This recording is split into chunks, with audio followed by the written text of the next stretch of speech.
कल हमने क्लास में डिस्कस किया था, लास्ट लेक्चर के अंदर हमने डिस्कस किया था डेफिनेशंस ऑफ इकोनॉमिक्स। कल हमने क्या चीज़ें थोड़ा सा रिवाइज कर लेते हैं हम। Definitions definitions of economics, okay, definitions of economics. And दूसरी चीज़ हमने क्या डिस्कस की थी, micro economics, micro economics versus macro economics. Basically हमने डिफरेंसेस वगैरह या इंटरडिपेंडेंस वगैरह नहीं देखा था, लेकिन इसका बेसिक मीनिंग क्या होता है उसके बारे में हमने डिस्कस किया था। तो थोड़ा सा मैं डेफिनेशंस को रिवाइज कर लेता हूँ, that is more important because there are we have discussed there are five types of definitions, five types, ये हमने डिस्कस किया था। Next topic is the scope और subject matter of micro economics. तो कल हमने डिस्कस किया था माइक्रो इकोनॉमिक्स होता क्या है, माइक्रो इकोनॉमिक्स का मीनिंग क्या है, और अब इसका सब्जेक्ट स्कोप है। तो first, micro economics is studies about the individual decision making units. So यहाँ पर हमने ये बात की थी कि माइक्रो इकोनॉमिक्स है जो इंडिविजुअल डिसीजन मेकिंग यूनिट्स है उसके बारे में स्टडी करता है, उसके बारे में है जो वो कंसर्न है, जो रेज करता है। तो इसका बेसिकली सब्जेक्ट मैटर क्या होगा, मतलब कि हम पूरे इकोनॉमिक्स के अंदर, माइक्रो इकोनॉमिक्स में जो इकोनॉमिक्स का एक मेजर ब्रांच है, उस ब्रांच के अंदर हम क्या डिस्कस करते हैं। तो फर्स्टली अगर हम इसको देखें तो subject matter of microeconomics classify into three categories, which first is the related to the product pricing. Okay, product pricing, it means how the determination of price of a product by using the demand and supply conditions or demand and supply curves. And the second, that is related to factor prices, how the price of a factor determine in different various forms of the market. सो यहाँ पर factor pricing के अंदर है जो अलग अलग markets के अंदर अलग अलग फैक्टर्स की प्राइसेस कैसे डिटरमाइन होती हैं उसको डिस्कस करते हैं। And last third classification, that is welfare economics, welfare economics. Okay, तो माइक्रो इकोनॉमिक्स के तीन मेजर क्लासिफिकेशन है, इसके सब्जेक्ट मैटर के मेजर क्लासिफिकेशन है, इसके अंदर इसको है जो डिवाइड किया गया है। ठीक है, तो अब प्रोडक्ट प्राइसिंग में क्या है, यू नो, प्रोडक्ट प्राइसिंग में सबसे पहले मैंने यहाँ पर बात की कि product price of a product depend upon price of a product, determination of a price of a product depends upon the demand and supply conditions in the market. Okay, so question raised that what are the factors, what are the factors on which demand depends. Okay, तो कौन कौन से ऐसे factors हैं जो demand को influence करते हैं। तो बेसिकली एक डिमांड एंड सप्लाई दोनों ही फोर्सेस हैं मार्केट की, दोनों ही प्राइस को डिटरमाइन तो करती हैं, लेकिन उस मार्केट में डिमांड के कंसेप्ट को ज़्यादा एक्सटेंड किया गया है और उसके फैक्टर्स के बारे में है जो स्टडी की गई है। तो यहाँ पर थ्योरी ऑफ डिमांड के अंदर हम डिमांड के अलग कंसेप्ट्स एंड डिमांड कब कैसे ओरिजिनेट होता है, इंडिविजुअल डिमांड कब क्या है, मार्केट डिमांड कब क्या है, यूटिलिटी क्या है, यूटिलिटी लॉज क्या है, सारी चीज़ें हैं जो हम थ्योरी ऑफ डिमांड के अंदर है जो उसका qualitative measurement, quantitative measurement, elasticity, ये सारी चीज़ें, कंज्यूमर सरप्लस, ये सारी चीज़ें हैं जो थ्योरी ऑफ डिमांड के अंदर आती हैं। देन नेक्स्ट पार्ट है theory of supply. Theory of supply, तो ये भी जैसे हम डिमांड पढ़ते हैं, डिमांड को डिस्कस करते हैं, वैसे ही हमें सप्लाई को भी डिस्कस करना होगा। तो दोनों ही फोर्सेस मार्केट की इंपॉर्टेंट फोर्सेस हैं और इसी इंपॉर्टेंट फोर्सेस से है जो किसी भी प्रोडक्ट की प्राइसेस का डिटर्मिनेशन होता है। नेक्स्ट है फैक्टर प्राइसिंग में, इसको हम थ्योरी ऑफ डिस्ट्रीब्यूशन भी कहते हैं।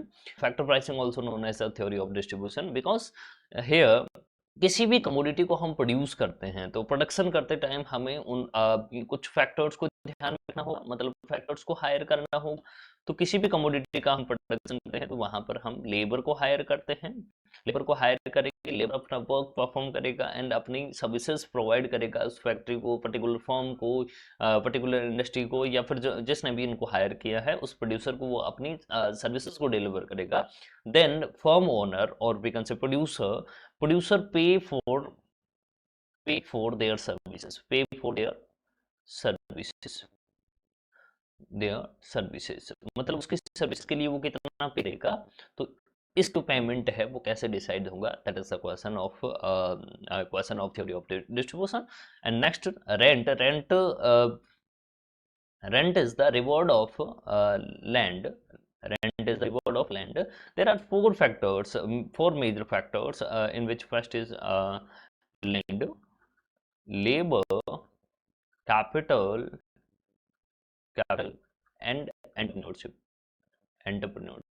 The land, by using the lands, factories set up, building setups, and there are various machines installed on the ground. So land is useful, and land is also provide God gifted resources. Okay, you know. So labor is useful to convert inputs into convert various raw material into output, and capital, that is a machinery equipments which are also helpful for the production of a commodity. Fourth is entrepreneur combine these three factors, which is land, labor, capital, and used to produce a commodity. Okay, so these factors and rewards of these land का reward क्या है, land का reward है rent, labour का veg, capital का interest and entrepreneur profit. सो का determination कैसे हो, that is the question of theory of distribution. And welfare economics last में, वेलफेयर इकोनॉमिक्स है। तो आपको पता चल गया कि जो माइक्रो इकोनॉमिक्स है, माइक्रो इकोनॉमिक्स में हम क्या क्या चीज़ें डिस्कस करते हैं, तो उसको हम डिस्कस करेंगे। And then subject matter of macro economics. Okay, तो subject matter of macro economics में हम क्या डिस्कस करेंगे, the scope of macro economics is classify into 4 categories, in which first is the theory of income and employment determination. तो macro economics इस बात पर विचार करता है, इस क्वेश्चन को रेज करता है कि इकोनॉमी के अंदर इनकम और इक्विलिब्रियम इनकम एंड एम्प्लॉयमेंट का डिटर्मिनेशन कैसे होगा, कौन कौन सी फोर्सेस है जिसके through income and employment situation है जो बैलेंस में होगी और इक्विलिब्रियम की सिचुएशन में होगी और इकोनॉमी को है जो बूस्टअप करेगी। दूसरा है कि इकोनॉमी के अंदर इन्फ्लेशन कैसे जनरेट होता है, जनरल प्राइस लेवल है जो कैसे कंट्रोल होती हैं, उसका डिटर्मिनेशन कैसे होता है, वो कैसे अरेज होती हैं, कैसे उसको डिक्रीज किया जाता है। तो ये सारी चीजें हैं जो part of the economic macro economics. So third है the theory of economic growth. हम इकोनॉमिक ग्रोथ को बूस्टअप देने के लिए हम पर्टिकुलर एक इकोनॉमी, वो एक कंट्री हो सकता है, एक स्टेट हो सकता है, पूरा वर्ल्ड हो सकता है, तो पर्टिकुलर एक इकोनॉमी को बूस्टअप देने के लिए हमें इकोनॉमिक ग्रोथ की थ्योरीज को है जो डिस्कस करना होता है। And theory of distribution also macro theories, जो हमने माइक्रो में wages profit interest and rent के लिए हमने थ्योरी ऑफ डिस्ट्रीब्यूशन जो ऊपर डिस्कस किया वही थ्योरीज है, लेकिन इसका है जो मैक्रो व्यू है, मतलब कि जब मैक्रो इकोनॉमिक के बेसिस पे या फिर एक होल इकोनॉमी के बेसिस पे जब इसको डिस्कस किया जाए कि सारे फैक्टर्स ने मिलकर प्रोडक्शन किया है तो उनको कितना कितना पार्ट है, जो कितना कितना शेयर है जो मिलना चाहिए, तो उस चीज़ को है जो हम डिस्कस करते हैं मैक्रो इकोनॉमिक्स में। नेक्स्ट है दोनों के बीच में इंटरडिपेंडेंस क्या है, माइक्रो और मैक्रो इकोनॉमिक्स में डिफरेंसेस क्या है।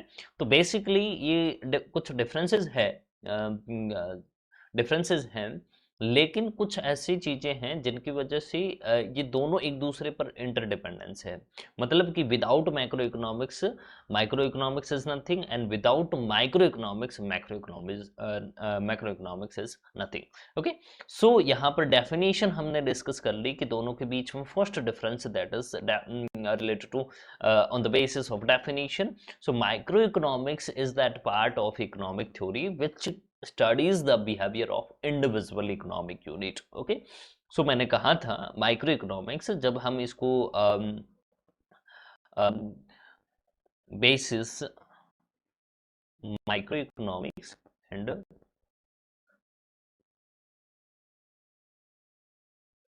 Macro eco. Okay, so first basis क्या है? फर्स्टली हम इसको डेफिनेशन के बेस पर हम इसमें डिफरेंस करते हैं। तो डेफिनेशन के बेस पर डिफरेंस करेंगे तो ये किसके? Studies the behaviour of studies the behaviour of individual economic units. Okay, so ये इसकी स्टडी करेगा। और मैक्रो इकोनॉमिक्स में जब हम बात करते हैं तो मैक्रो इकोनॉमिक्स में it macroeconomics studies economy as a whole, economy as a whole. Okay, वो पूरी इकोनॉमी को एक साथ है जो डिस्कस करता है, उसकी प्रॉब्लम को सोल्व करता है और हमारे सामने है जो सॉल्यूशन प्रोवाइड करता है। तो पहला डिफरेंस ये है डेफिनेशन के बेसिस पे अगर इसमें डिफरेंस देखें तो पहला तो है कि micro economics is related to individual economic unit but the macroeconomics that is related to the aggregate units, aggregative units. So microeconomics is known as the price theory and macroeconomics is known as the aggregate economics। इसको हम aggregate economics भी बोलते हैं। Second है tools for analysis। तो second difference on the basis of tools for analysis, then microeconomics uses the tools that are demand and supply to determine various variables। Okay, and macroeconomics that is used for the determination of income, employment, general price level that are aggregate demand and aggregate supply। So here microeconomics used demand and supply, and macroeconomics used aggregate demand and aggregate supply। Okay, so third difference on the basis of objective, on the basis of objective। तो micro economics का main objective क्या है? Micro economics का main objective है the determination of price of a product. Okay, the determination of a price of a product, determination of the price of a product. So micro economics determine microeconomics answer the question of how the price of a product or price of a factor determine. So determine price of product or factor। Okay, factor।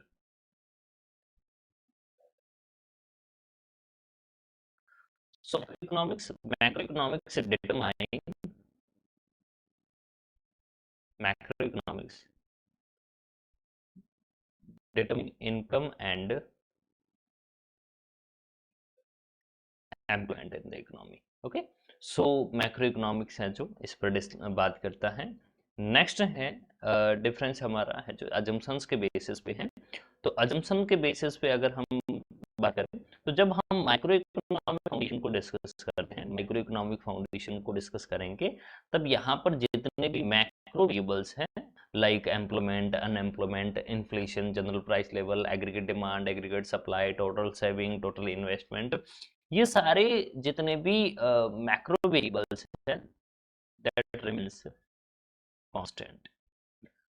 And in the case of macroeconomics, micro variables are constant, micro variables are constant। Okay, micro variables are constant, and here macro variable are constant. Okay, so यहाँ पर हमने इनके differences देखे and difference on the basis of name. So micro economics also known as price theory and it is also known as income and employment theory। Okay, employment theory। तो आपको question पूछे जा सकते हैं इससे रिलेटेड। नेक्स्ट पार्ट है economic problems of an economy. Economic problems of an economy, तो उसमें हमें पहले ये समझना है कि इकोनॉमी क्या होता है। पहले ये समझना है कि बेसिकली इकोनॉमी क्या है। तो इकोनॉमी एक ऐसा सिस्टम होता है जिसमें बहुत सारे अलग अलग लोग, जो भी सिटीजन्स रहते हैं, वो सारे सिटीजन्स अपने सर्वाइवल के लिए कुछ एक्टिविटीज़ परफॉर्म करते हैं जिससे कि वो कुछ अर्न कर सके और सर्वाइव कर सके। तो वो एक्टिविटीज़ क्या होगी? Activities that is production of a commodity, consumption of a commodity and investment for the production. So economy that is the system of economic activities। okay, system of economic activities system of economic activities। so system of economic activities जिसमें बहुत सारे लोग हैं जो अलग अलग activities perform करते हैं, और एक्टिविटीज़ है जो क्या होती हैं? एक्टिविटीज़ सच एज, तो यहाँ पर प्रोडक्शन क्या है? पहले हम प्रोडक्शन को समझते हैं। तो प्रोडक्शन का मतलब क्या है? Convert inputs into output. अब इसमें इनपुट्स क्या होते हैं? इनपुट्स है जो बहुत सारे आपके फैक्टर्स होते हैं जिसको हम यूज़ में लेते हैं ताकि हम कमोडिटीज़ का प्रोडक्शन करें। So for the production we use various inputs such as factors of production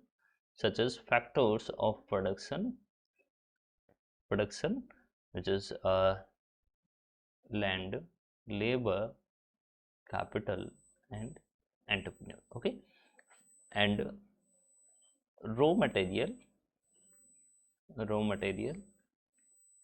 और भी बहुत सारी जो रिक्वायरमेंट है उसको हम प्रोडक्शन के अंदर यूज़ करते हैं। कंजप्शन क्या है? कंजप्शन मैंने आपको बता दिया था कि हम अपने सेटिस्फेक्शन के लिए किसी कमोडिटीज़ को परचेज करते हैं और उसके बदले में हम उसको प्राइस पे करते हैं। जिससे भी हम परचेज करते हैं उसको प्राइस पे करते हैं, तो वो कंजप्शन हो गया। एंड इन्वेस्टमेंट क्या है? इन्वेस्टमेंट है जो investment is expenditure on capital goods for further production। Okay, तो ये आपका क्या है कि हम कैपिटल गुड्स पर है जो एक्सपेंस करते हैं जिससे कि हमें फर्दर कमोडिटीज़ का है जो फर्दर प्रोडक्शन प्राप्त हो सके। तो ये आपका है जो 3 एक्टिविटीज़ हैं जो लोग करते हैं जिससे कि वो वहाँ पर प्रॉफिट अर्न कर सकें, वेजेस अर्न कर सके, रेंट अर्न कर सके और उनको इंटरेस्ट मिल सके। तो इन सारी चीज़ों से वो अपना सर्वाइवल इंश्योर करते हैं। तो ये इकोनॉमी है जो इकोनॉमी के अंदर है जो बहुत सारे इंडिविजुअल्स भी रहते हैं, बहुत सारी बिजनेस फर्म्स भी होती हैं और बहुत सारे इंडस्ट्रीज़ भी होती हैं और बहुत सारी सोसाइटीज़ भी होती हैं। तो इससे मिलकर है जो एक इकोनॉमी बनता है। तो इसलिए एक पर्टिकुलर इकोनॉमी के अंदर कोई एक व्यक्ति नहीं रहता है। तो इकोनॉमी के अंदर firms, business firms, industries, various offices, सब कुछ कंसिडर किया जाता है इसमें। सो यहाँ पर बात आती है कि इकोनॉमिक प्रॉब्लम क्या है। इकोनॉमिक प्रॉब्लम है जो कैसे ओरिजिनेट होती है। तो बेसिकली इकोनॉमिक प्रॉब्लम को हम समझने से पहले ये समझेंगे कि हमें पता है कि ह्यूमन वांट्स है जो अनलिमिटेड हैं। There are human wants are unlimited, but for the satisfaction of human wants there are limited resources. So पहली प्रॉब्लम यही आती है कि जब हमारे पास में अनलिमिटेड वांट्स हैं, we have the unlimited wants but there is limited resources, then how can we choice between them. So यहाँ पर प्रॉब्लम ऑफ चॉइस है जो हमारे सामने आती है। प्रॉब्लम ऑफ चॉइस और प्रॉब्लम ऑफ चूज। ओके, तो चॉइस क्यों करनी पड़ती हैं? बिकॉज हमारी वर्ड्स बहुत सारी हैं। फॉर एग्जाम्पल, आप एज ए स्टूडेंट या फिर आप एक मतलब मान लीजिए कि एक स्टूडेंट हो, या फिर आप मान लीजिए कि कोई पर्टिकुलर एक ए मैन है। अब उसकी बहुत सारी वांट्स हैं। वांट्स क्या हो सकती हैं कि वो चाहता है वो कार ले ले, वो चाहता है उसके पास बाइक हो, वो चाहता है उसके पास आईफोन हो। ओके, उसके पास बाइक भी है जो मान लीजिए स्पोर्ट्स है, सारी कैटेगरीज क्लासिफिकेशन होता है वांट्स में भी। तो आईफोन हो, उसके पास में है जो बहुत बढ़िया है, जो 20-25 हज़ार के शूज हो, उसके पास में बहुत अच्छे हैं जो क्लॉथ्स हो। तो ये सारी उसकी वांट्स हैं। लेकिन उसको मान लीजिए कि शॉपिंग करने के लिए उसके फादर ने, या तो फादर ने है जो उसको पैसे दे दिए, मतलब कुछ रुपीस है जो उसको दे दिया कि उसको एक्सपेंस करा है, या फिर मान लीजिए फादर ने ही उसको है जो ये सारी चीजें दिलाने के लिए उसको ले गए। तो वहां पर लिमिटेड है, लिमिटेड रिसोर्सेज, मतलब कि फादर की जो इनकम है वो इनकम लिमिटेड है। वो इन सारी वांट्स को है जो सेटिस्फाई नहीं कर सकते हैं। इसलिए प्रॉब्लम ये आती है कि अपने फादर है जो आप अपने बच्चों को बोलते हैं कि आप इनमें से कुछ एक चीज ले लीजिए, या फिर एक दो सेलेक्ट कर लीजिए। बहुत सारी चीजों में से एक दो सेलेक्ट करनी होती है। हम सारी वांट्स को सेटिस्फाई नहीं कर सकते हैं, सारी चीजों को हम, क्योंकि जैसे ही हमारी एक वांट है जो फुलफिल होती है, सेटिस्फाई होती है, नई वांट्स है जो क्रॉप अप हो जाती है, नई वांट्स है जो जनरेट हो जाती हैं। और हमें पता है कि पर्टिकुलर एक वांट भी है जो बहुत सारी वांट्स को है जो जनरेट करती हैं। कैसे? फॉर एग्जांपल, आपने कार लिया, तो आपने, आपकी वांट्स थी सिर्फ कार परचेज करने की, और आपने इसके इसके ऊपर मान लीजिए कि आपने 10 लाख रुपीस है जो 10 लाख रिसोर्सेज एक्सपेंस करके आपने उसको परचेज कर लिया। बट इसके लिए पेट्रोल चाहिए, इसके लिए आपका पार्किंग स्लॉट चाहिए, पार्किंग स्लॉट, इसके लिए आपको टोल टैक्स देना पड़ेगा, इसके लिए आपको है जो टाइम टू टाइम है जो सर्विस सर्विस करवानी पड़ेगी, तो इसके लिए आपको कवर परचेज करना पड़ेगा। ठीक है, तो मतलब बहुत सारी चीजें इसके, हो सकता है इसके लिए आपको ड्राइवर रखना पड़े। तो यही कार है जो, कार जैसे ही आपने कार परचेज की, कार ने ही बहुत सारी नेक्स्ट वांट्स को है जो क्रॉप अप कर दिया। तो वांट्स कभी भी सेटिस्फाई नहीं होती है, वो एंड तक नहीं पहुंचती है। आप एक को मीट करोगे, दूसरी नई है जो क्रॉप अप हो जाएगी। इसलिए हमारे सामने प्रॉब्लम ये आती है कि हम इन बहुत सारी वांट्स में से अपने लिमिटेड रिसोर्सेज को यूज करते हुए अपनी वांट्स को सेटिस्फाई करें, और सेटिस्फाई करने के लिए हमें उसमें से कुछ चूज करना पड़ता है। सेटिस्फैक्शन के लिए हमें क्या करना पड़ता है? चूज करना पड़ता है। सो यहाँ पर मैंने लिखा है, economic problem is not a particular problem, economics problem is the problem of choice. Okay, so यहाँ पर that is problem of choice and human beings, मतलब कि एक ह्यूमन बींग्स की वांट्स है जो अनलिमिटेड है, बट हमारे पास में उन अनलिमिटेड ह्यूमन वांट्स को सेटिस्फाई करने के लिए we have the scarce resources. Okay, so economic resources to satisfy these unlimited wants are limited. तो इसलिए प्रोफेसर रॉबिन्स ने यहाँ पर, क्योंकि प्रोफेसर रॉबिन्स ने डेफिनेशन दी थी that is related to the scarcity. So the economic problem is the problem of choice or the problem of economizing.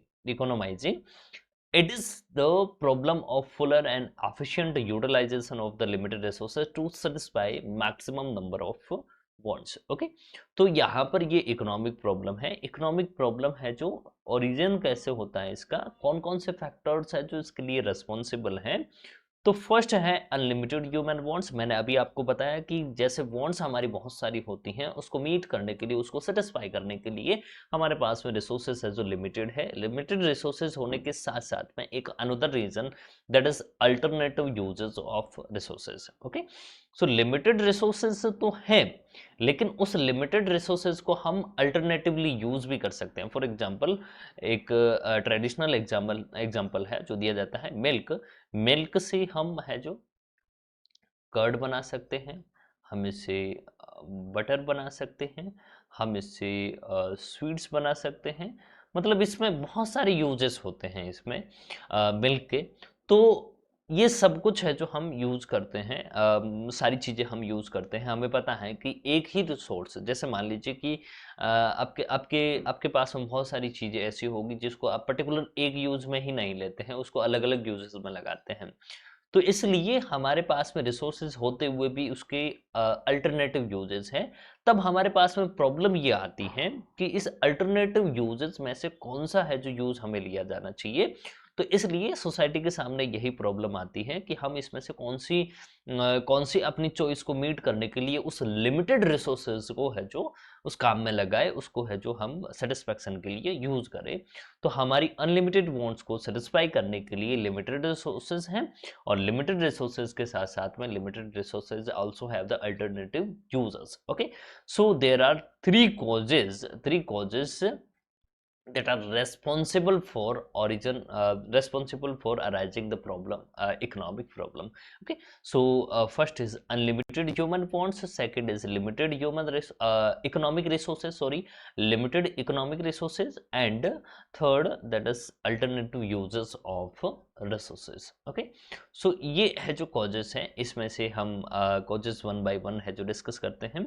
तो हमने पहला डिस्कस करना है अनलिमिटेड ह्यूमन बॉन्ड्स। तो कॉजेज में अनलिमिटेड ह्यूमन बॉन्ड्स, हमने कहा कि ह्यूमन बॉन्ड्स है जो एंडलेस है, क्योंकि मैंने कहा कि जैसे ही कोई आपकी बॉन्ड्स है जो सेटिस्फाई होती हैं, आपकी बॉन्ड्स है जो मीट हो जाती हैं आपको, तो वो बॉन्ड है जो क्या करती है, न्यू बॉन्ड्स है जो क्रॉप अप होती हैं, new bonds crop up, new bonds है जो क्रॉप अप, नई बॉन्ड्स है जो जनरेट हो जाती हैं।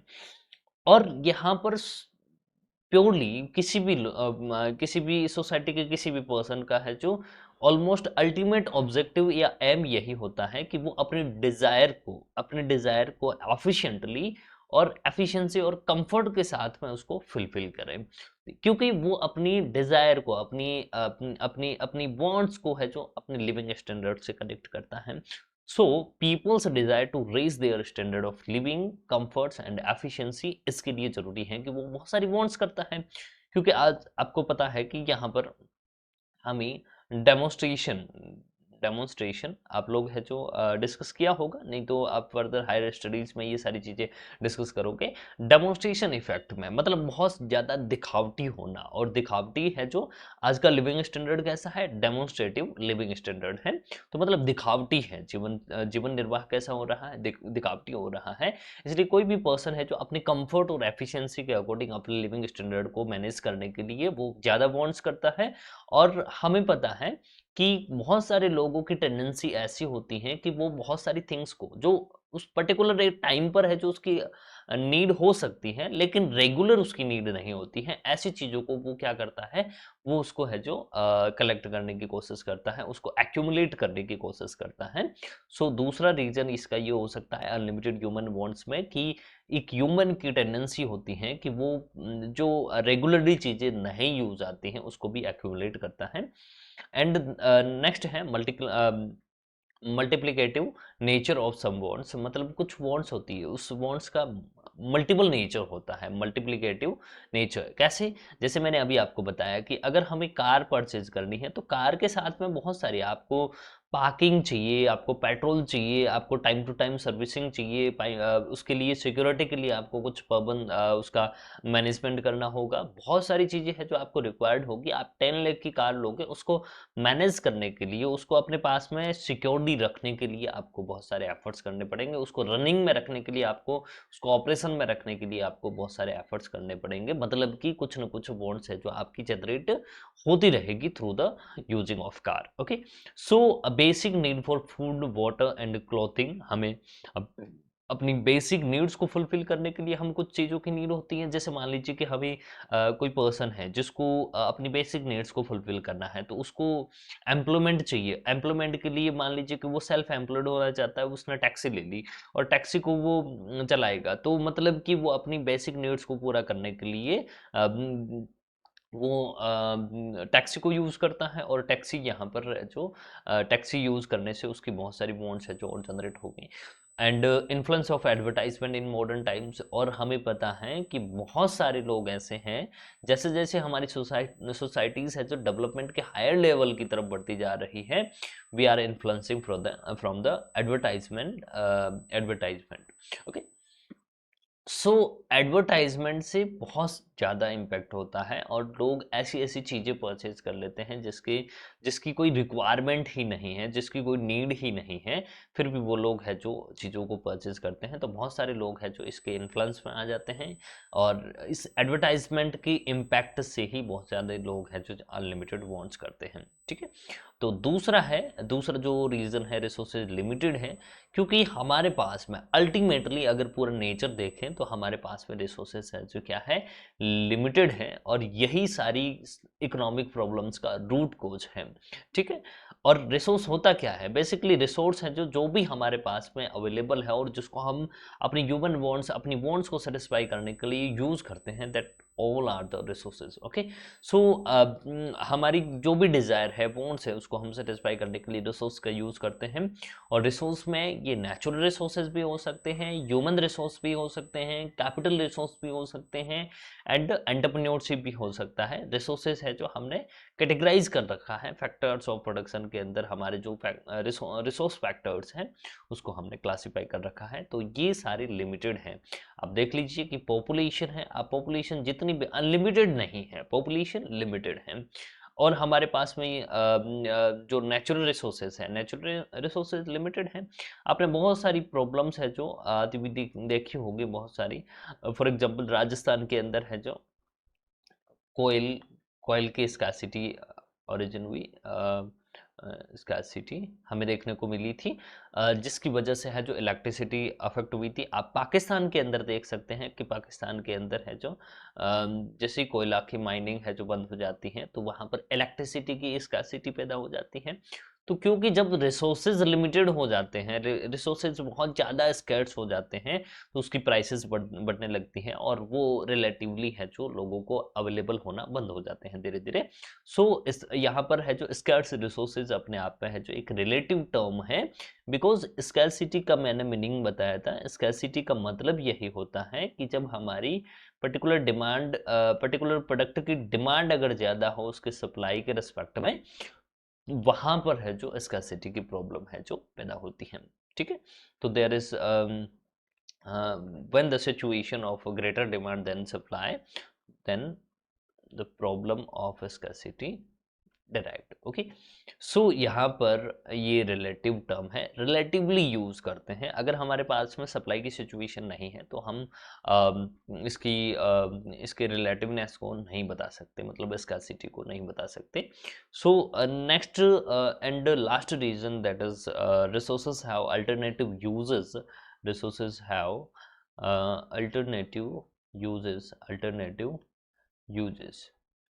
अब ये भी चीज मैंने आपको बता दी, रिसोर्सेज केवल स्केर्स ही नहीं है, resources not only scarce but also have the alternative uses. Alternative uses, same resources can not be use for more than one purpose at a time. So for example, यही सबसे अच्छा example है। For example आपने है जो milk use किया, ठीक है, अब मिल्क मान लीजिए कि आपने उसको कर्ड बना दिया। अब कर्ड से आप है जो उसको स्वीट नहीं बना सकते। ओके, स्वीट नहीं बना सकते। अगर आपने इस मिल्क को स्वीट में यूज ले लिया तो उसका आप कर्ड नहीं बना सकते। तो मतलब कि अल्टरनेटिव यूजेस तो हैं, लेकिन अल्टरनेटिव यूजेस के साथ में है जो वो एग्जॉस्ट हो जाती हैं, वो बिल्कुल खत्म हो जाती है, समाप्त हो जाती हैं। Then people have to make choices between altering uses of resources. तो यहाँ पर लोग क्या करते हैं कि अपने अपने कंफर्ट के अकॉर्डिंग वो अपने अल्टरनेटिव यूजेस को डिसाइड करता है। सो यहाँ पर तीन कोज है हमारे सामने, बेसिकली तीन कोज हैं जिसकी वजह से कोई भी इकोनॉमिक प्रॉब्लम है जो जनरेट होती है। देन इकोनॉमी के सामने ये कैसी प्रॉब्लम आती है, तो इकोनॉमिक प्रॉब्लम्स है जो इकोनॉमी की इकोनॉमिक प्रॉब्लम्स को अगर हम डिस्कस करें तो सेंट्रल प्रॉब्लम जिसको हम बोल सकते हैं, तो उसका सॉल्यूशन कौन प्रोवाइड करता है, production possibility frontier and economic system, जो हम नेक्स्ट क्लास में डिस्कस करेंगे। यहाँ पर हम ये डिस्कस कर लेते हैं कि बेसिकली हमारी जो इकोनॉमिक प्रॉब्लम है, इकोनॉमी की एक इकोनॉमिक प्रॉब्लम है, तो पहली तो वो ये है कि what to produce. First question यही है, हमारे सामने यही आता है कि व्हाट टू प्रोड्यूस, मतलब कि सोसाइटी को कौन सी कमोडिटीज, कौन सी थिंग्स की नीड है, ये डिसाइड कैसे करें। तो इसका आंसर कौन देता है, माइक्रो इकोनॉमिक्स देता है कि कौन सी कमोडिटी है जो आपके लिए ज्यादा नीडी है और कौन सी है जो आपकी कम नीडी है, कब लेस रिक्वायर्ड है। तो इन दोनों के अकॉर्डिंग है जो ये डिसाइड, सोसाइटी के अंदर ये डिसीजन लिया जाता है कि आपको कौन सी कमोडिटी का प्रोडक्शन करना है। दूसरी problem related to theory of production, how to produce, how to produce. So दूसरी प्रॉब्लम है जो हमारी क्या है कि हाउ टू प्रोड्यूस। हमने डिसाइड कर लिया, कि what commodity we have to produce, what commodity we have to produce. So next problem ये आती है कि हम प्रोडक्ट प्रोडक्शन करने के लिए हमने कमोडिटी का सिलेक्शन कर लिया, लेकिन हम उसको प्रोडक्शन कैसे करेंगे, मतलब कि कौन से टेक्निक्स यूज करेंगे। तो हमारे पास में ये सेकंड प्रॉब्लम आती है कि हमें टेक्निक्स को सेलेक्ट करना होता है, हमें प्रोडक्शन मेथड को सेलेक्ट करना होता है जिससे कि हम प्रोडक्शन करेंगे। मतलब कि हमारे पास में लेबर इंटेंसिव टेक्निक है, हमारे पास में कैपिटल इंटेंसिव टेक्निक है, जो भी हो हमें उसके पास में जो भी रिसोर्सेज अवेलेबल हो, अगर उसके पास में लेबर से ज़्यादा है, लेबर ज़्यादा है, then he or she can use the labor intensive technique and अगर उसके पास में है जो if अगर उसके पास में है जो कैपिटल ज़्यादा है, देन वो कैपिटल इंटेंसिव टेक्निक को यूज करेगा। ओके, सो थर्ड प्रॉब्लम है to whom to produce, to whom to produce. आपने डिसीजन ले लिया कि कौन सी कमोडिटी है जो सोसाइटी को नीडी है, मतलब सोसाइटी को नीड्स है किस कमोडिटी की। दूसरा है कि आपने प्रोडक्शन मेथड्स को कैसे यूज करना है, मतलब कौन से प्रोडक्शन मेथड को यूज करना है, कौन सी टेक्निक्स को यूज करना है, ये भी आपने डिसाइड कर दिया। थर्ड क्वेश्चन है जो हमारे सामने आता है कि हम किसके लिए प्रोडक्शन करें, किसके लिए प्रोडक्शन करें। और यहाँ पर है जो ये डिस्ट्रीब्यूशनल एस्पेक्ट है जो आपके सामने आता है, डिस्ट्रीब्यूशनल एस्पेक्ट। क्योंकि हमें पता है कि लोगों के पास में जब इनकम होगी, उनके पास में कैपेसिटी होगी परचेज करने की, एबिलिटी होगी, तभी है जो ये डिस्ट्रीब्यूशनल एस्पेक्ट है जो कंप्लीट होगा। तो हमें सोसाइटी के अंदर जब पता करना हो कि कौन सी कमोडिटी की नीड है, तो उस नीड के अकॉर्डिंग फर्स्ट क्वेश्चन सोल्व होता है। दूसरा है हम प्रोडक्शन टेक्निक्स को अडॉप्ट करते हैं हमारे जो भी रिसोर्सेज है उसके अकॉर्डिंग, तो वहाँ पर ये प्रॉब्लम सोल्व हो जाती हैं। थर्ड प्रॉब्लम ये होती है, हमें ये भी साथ साथ में देखना होता है कि सोसाइटी के अंदर ऐसे कितने लोग हैं जिनका लिविंग स्टैंडर्ड कौन से कमोडिटी को परचेज करने वाला है, और किसका लिविंग स्टैंडर्ड है जो अलग कमोडिटी को परचेज करने वाला, उसके अकॉर्डिंग है जो हम प्रोडक्शन करते हैं। तो इन तीनों बेसिक क्वेश्चन जो एक इकोनॉमी को तीनों प्रॉब्लम है जो फेस करनी पड़ती हैं, इसका आंसर है जो माइक्रो इकोनॉमिक्स प्रोवाइड करता है। ठीक है, तो कैसे करता है हम we will discuss in next.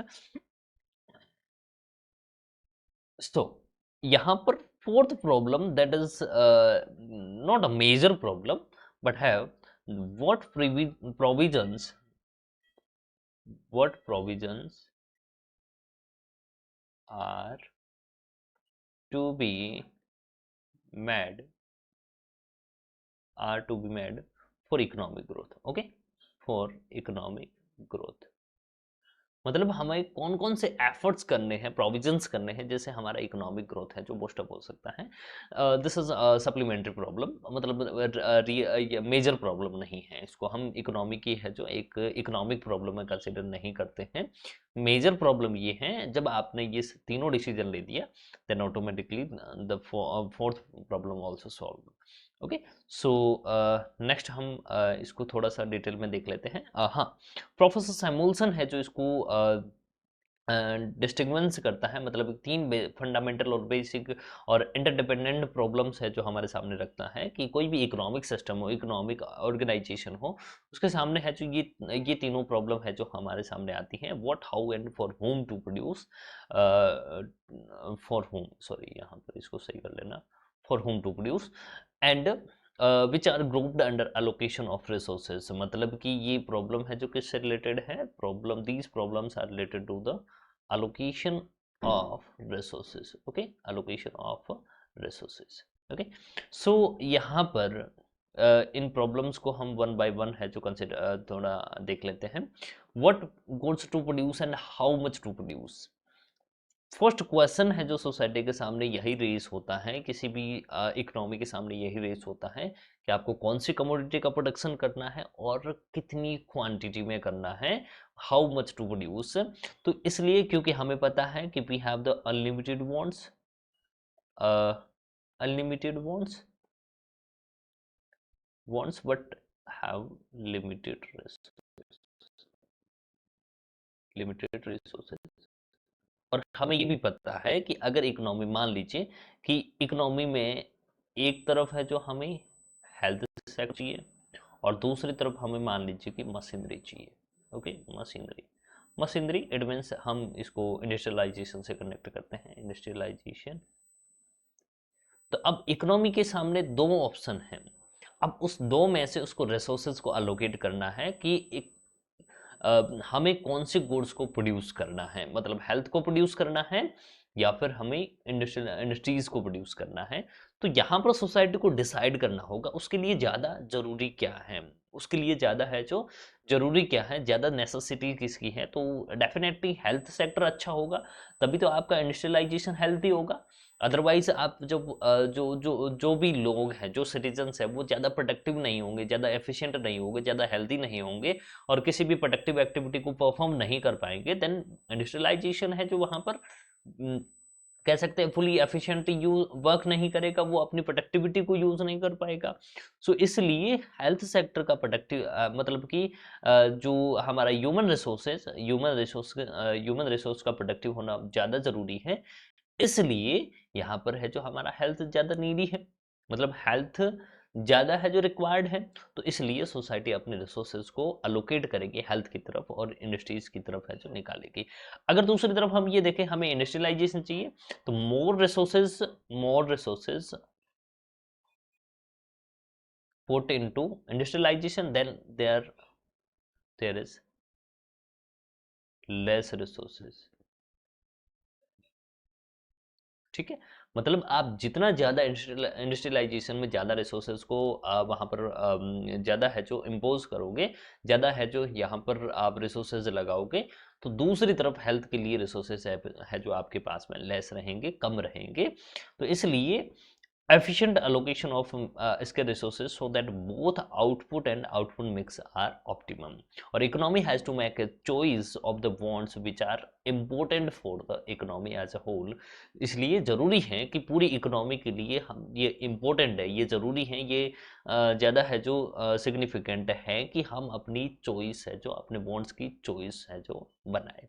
ठीक है, has to decide what goods it would produce on the basis of availability of technology, cost of production, cost of supplying and demand for the commodity। ये कुछ factors हैं जिनके basis पे है जो हम ये डिसीजन लेते हैं। ठीक, दूसरा है हाउ टू प्रोड्यूस। अब यहाँ पर है जो हमारे सामने दो तरीके के फैक्टर्स, दो तरीके की टेक्निक्स है जो हमारे पास में आती हैं।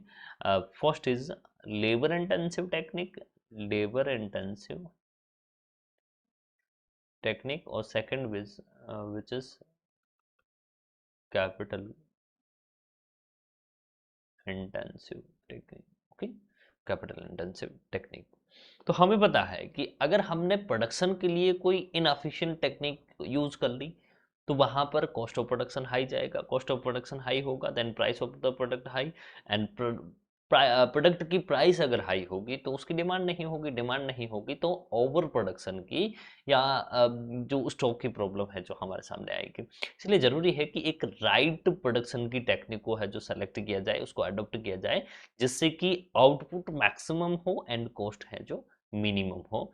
यहाँ पर इसलिए हमारे पास में दो टेक्निक्स हैं। अगर किसी कंट्री में फॉर एग्जांपल चाइना और इंडिया जैसी कंट्री है, वहाँ पर है जो लेबर बहुत ज़्यादा है जो चीपर है, मतलब लेबर बहुत ज़्यादा सस्ता है, तो वहाँ पर है जो कौन सी टेक्निक यूज़ करनी चाहिए, लेबर इंटेंसिव टेक्निक यूज़ करनी चाहिए। फॉर एग्जांपल अमेरिका, जापान ऐसी कंट्रीज है जहाँ पर है जो पॉपुलेशन बहुत कम है, तो वहाँ पर है जो कौन सी टेक्निक यूज़ होती है, कैपिटल इंटेंसिव टेक्निक है। आपने कंपैरिजन देखा होगा कि इंडिया के कंपैरिजन में जापान या यूएसए के अंदर है जो एक वर्कर्स का है जो वेजेस है जो यूएसए में ज़्यादा होता है इंडिया के कंपैरिजन में, ठीक है। तो ये क्यों है, रीज़न इसका ये है कि जो आपके यूएसए है वो कैपिटल अबंडेंट कंट्री है, और इंडिया है जो क्या है, लेबर अबंडेंट कंट्री है। लेबर यहाँ पर ज़्यादा है, वहाँ पर लेबर है जो कम है। तो इसलिए एफिशिएंट टेक्निक्स को सेलेक्ट करना भी है जो यहाँ पर ज़रूरी है। जब हम एफिशिएंट टेक्निक को सेलेक्ट करेंगे तो हमारी ये सेकंड प्रॉब्लम भी सॉल्व हो जाएगी। कैसे करेंगे वो मैं कल आपको है जो डिस्कस करूँगा।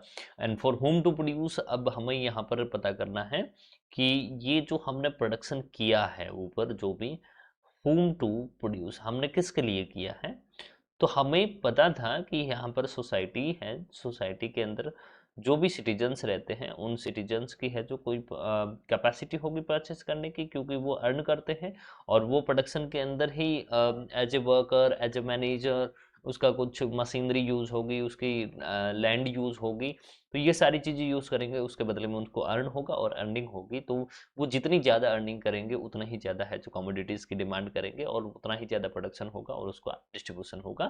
तो this is question of how to distribute the product among the various sections of the society. और यहाँ पर ये एक गाइडिंग प्रिंसिपल ये है कि भले ही सबको कम कम मिले, लेकिन जरूरी है कि एक मिनिमम मिनिमम उसका एक मिनिमम पार्ट है, मिनिमम पोर्शन है उस प्रोडक्शन का, वो सबके पास में पहुंचना चाहिए।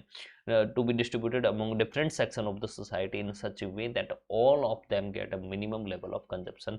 मतलब जो मिनिमम पोर्शन है उस प्रोडक्शन का जो कंजप्शन के लिए यूज किया जाएगा वो उनके पास में है जो पहुंचना चाहिए, ठीक है। तो आई थिंक ये आपको है जो समझ में आ गया होगा। कोई भी है अगर आपको किसी में भी प्रॉब्लम आती है समझने में, तो आप कमेंट सेक्शन के अंदर है जो उसको नोट कर लीजिए। मैं डेफिनेटली उसको है जो नेक्स्ट लेक्चर के अंदर सॉल्व करने का कोशिश करूँगा। और कोई भी अगर इसमें मिस्टेक है, आपको लगता है कि हो सकता है कि मैंने उसको मिस्टेक्स कर दी हैं, तो आप उसको है जो करेक्ट करवा सकते हैं, कमेंट कर सकते हैं। अब हम इसके कुछ क्वेश्चंस है जो डिस्कस करते हैं। Economist regard decision making as important because, मतलब कि इकोनॉमिस्ट है जो डिसीजन मेकिंग को बहुत ज़्यादा इम्पोर्टेंस देते हैं। उसका है जो क्या आंसर हो सकता है, तो यहाँ पर है जो हमें पता है resources required to satisfy all unlimited wants and needs are finite और स्केर्स। मतलब कि हमारी अनलिमिटेड वांट्स को सेटिस्फाई करने के लिए हमारे पास में जो रिसोर्सेज है वो क्या है, स्केर्स है, फाइनाइट है, ठीक है। That is the correct point. It is crucial to understand how we can best allocate our scarce resources to satisfy society's unlimited wants and needs. तो यहाँ पर है जो ये भी पॉइंट है जो आपका सही है, रिसोर्सेज हैव अल्टरनेटिव यूजेस, ये भी सही है। So correct answer is D. Correct answer क्या है, करेक्ट आंसर आपका है जो डी है। Okay, correct answer is D. Next है, in economics we use the term scarcity. Scarcity का मीनिंग क्या होता है, डेवलप्ड कंट्रीज के केस में absolute scarcity and lack of resources in less developed countries, ये है जो इसका नहीं answer. Relative scarcity, scarcity in relation to the wants of society, ये है जो सही है। Scarcity during times of business failure and natural calamities, ये भी है जो गलत है। scarcity caused on account of excessive consumption by the rich, ये भी गलत है। so correct answer is the relative scarcity. Okay, so what implications does resources scarcity have for those satisfaction of wants? तो यहाँ पर नेक्स्ट क्वेश्चन है, third question है, what implications does resource scarcity have for the satisfaction of wants? Not all wants can be satisfied. We will never be faced with the need to make choice. We must develop ways to decrease our individual wants. To discovery of new natural resources is necessary to increase our ability to satisfy wants. तो इसका है जो answer है जो हमारे पास में क्या है, यहाँ पर इसका आंसर है कि not all wants can be satisfied, ठीक है। इसका करेक्ट आंसर क्या है, हमारी जितनी भी वॉन्ट्स हैं वो वॉन्ट्स है जो सेटिस्फाई नहीं हो सकती। ये इसका इम्प्लीकेशन हो सकता है कि जो हमारे रिसोर्सेज हैं वो स्कैर्स हो, स्कैसिटी हो उसमें, तो हमारी सारी वॉन्ट्स सेटिस्फाई नहीं हो सकती। In every economic system scarcity imposes limitation किस पर डालता है, तो हमने पता है household, business firms, government and nation as a whole, and households and business firm but not the government, government पर भी है होता है इसका, local and state government but not the federal government, household and governments but not business firms. So first answer is correct answer. Okay, सब पर होता है nation as a whole. Okay, so micro economics is also called, मैंने कहा था कि इसको microeconomics को सॉरी मैक्रो इकोनॉमिक्स को हम क्या बोलते हैं, एग्रीगेट इकोनॉमिक्स भी बोलते हैं। So correct answer is aggregate. And next, which of the following is not a subject matter of microeconomics? Price of mangoes, cost of producing a fire truck for the fire department of Delhi, India, quantity of mangoes produced for mangoes market, and the national economies annual rate of growth. तो इसका है जो answer क्या होगा कि not a subject matter of micro economics. एक mango की price का डिसीजन इसका पार्ट है माइक्रो इकोनॉमिक्स का। किसी भी फायर ट्रक की है जो कॉस्ट क्या होगी उसको प्रोड्यूस करने की, तो ये भी है जो आपकी पर्टिकुलर एक इंडस्ट्री की पर्टिकुलर कमोडिटी से लिया गया है। Quantity of mangoes produce for the mangoes market, ये भी है जो इसका माइक्रो का पार्ट है। सो यहाँ पर national economies annual rate of growth, that is not the part of micro economics, that is the part of, that is the question of macroeconomics. Okay, so the branch of next question is the branch of economic theory that deals with the problem of allocation of resources is यहाँ पर क्या पूछा गया है, that deals with the problem of allocation of resources, that is concerned in the microeconomic theory. Okay, so next questions है जो हम देखते हैं। इकोनॉमिक प्रॉब्लम्स अराइजेस बिकॉज, मैंने 3 रीजंस बताए थे, the bonds are unlimited and resources are scarce and alternative uses of resources exist. So there is correct answer is all of the above. Central problem of an economy can be and what goods to produce and how to produce and for whom to produce. D option, all of the above is the correct answer. Theory of distribution studies the problem of, theory of distribution studies the problem of, अब theory of distribution that is related to the central problem of for whom to produce. Okay, so theory of production studies the problem of, मैंने production techniques आपको बताई थी कौन सी problem में, how to produce में। So theory of production is concerned on the how to produce, and price theory studies the problem of, price theory studies the problem of how to produce, for whom to produce, what goods to produce and how much to produce। तो यहाँ पर last question है कि हमारा जो micro economics है वो कौन सी प्रॉब्लम पर है जो बात करता है, उसको उसका सॉल्यूशन देता है। So there is what goods to produce and how much to produce. Okay, so इसका इसका सॉल्यूशन प्रोवाइड करता है, बाकी वाले दोनों का सॉल्यूशन है जो प्रोवाइड नहीं करता है। Okay, so thank you so much for watching the video. और आप जो भी लोग हैं, मैं कंटिन्यूसली डालूंगा इसके वीडियोस, जल्दी जल्दी हम सिलेबस कवर कर लेंगे। और आप इसको जितना ज़्यादा हो सके, आपको लगता है कि इसमें कुछ चीज़ें हैं जो सभी बच्चों तक पहुंचनी चाहिए, तो आप बताइए। और उससे ज़्यादा ज़रूरी है कि आप जो भी CUET की प्रिपरेशन कर रहे हैं या 11th-12th के स्टूडेंट्स हैं, तो आपको अगर किसी भी तरीके की कोई नीड है तो आप वहाँ पर अबाउट सेक्शन के अंदर है जो मेल दे रखा है, या फिर डिस्क्रिप्शन में मेल आपको मिल जाएगा, वहाँ मेल पर आपको जो भी आपका क्वेश्चन है आप उसको रेज कर सकते हैं, उसको मुझे टेक्स्ट कर सकते हैं। ओके, सो आपको इंस्टाग्राम या फिर फेसबुक या फिर आपको ट्विटर कहीं से भी आपको कांटेक्ट मिल जाएगा। आप इंस्टाग्राम पर मैसेज डाल दीजिए, आप फेसबुक के थ्रू मेरे कांटेक्ट है जो वहाँ पर सर्च कर लीजिए, आपको मिल जाएगा। इंस्टाग्राम पे भी आपको किसी पोस्ट के अंदर है जो कांटेक्ट नंबर मिल जाएंगे, आपको कोई भी प्रॉब्लम है आप मुझसे पूछ सकते हैं।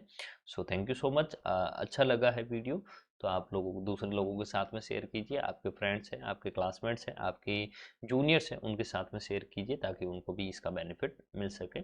Thank you so much.